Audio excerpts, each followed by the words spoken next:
My name is Lee Ophir. I am an attorney down here in South Florida. I've been living in Florida for just over 30 years. I have a wife and two kids, ages 4 and 2.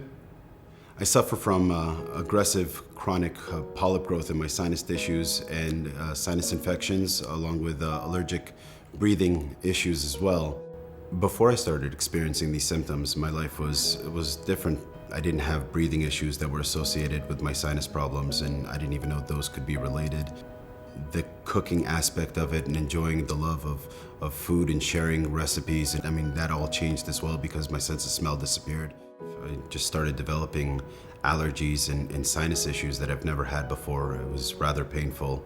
Started developing chronic sinus infections and breathing issues that came along with it. I've gone through a variety of different treatments, from oral steroids to nasal sprays and multiple surgeries. The problem is, with the aggressive polyp growth that I have, the nasal sprays couldn't penetrate deep enough, and the surgeries were just one after the other after the other.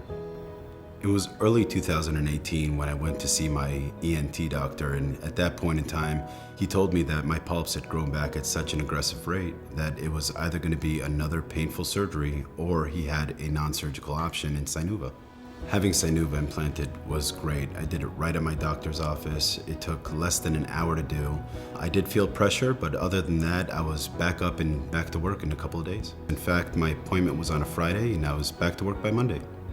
Having been given Sinuva as an option for my treatment plan has really gone wonderfully. Having a low-dose topical steroid delivered directly to the polyps as an alternative to oral steroids has been great for me. I was so happy to see how Sinuva helped with my ability to breathe easier and get my sense of smell back. Sinuva should not be used if you have a hypersensitivity to mometasone fumarate or other ingredients in Sinuva, or if you have nasal ulcers or nasal trauma.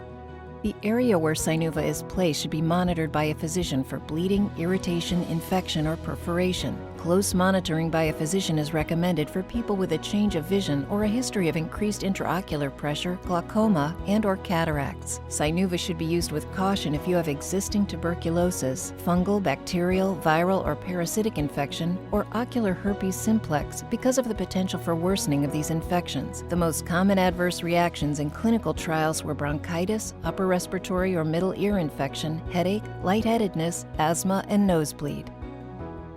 If I was to meet somebody that was going through something similar, understand that you need to do your research, but there are options available. Non-surgical options that don't require the recovery time and the downtime that you would otherwise have.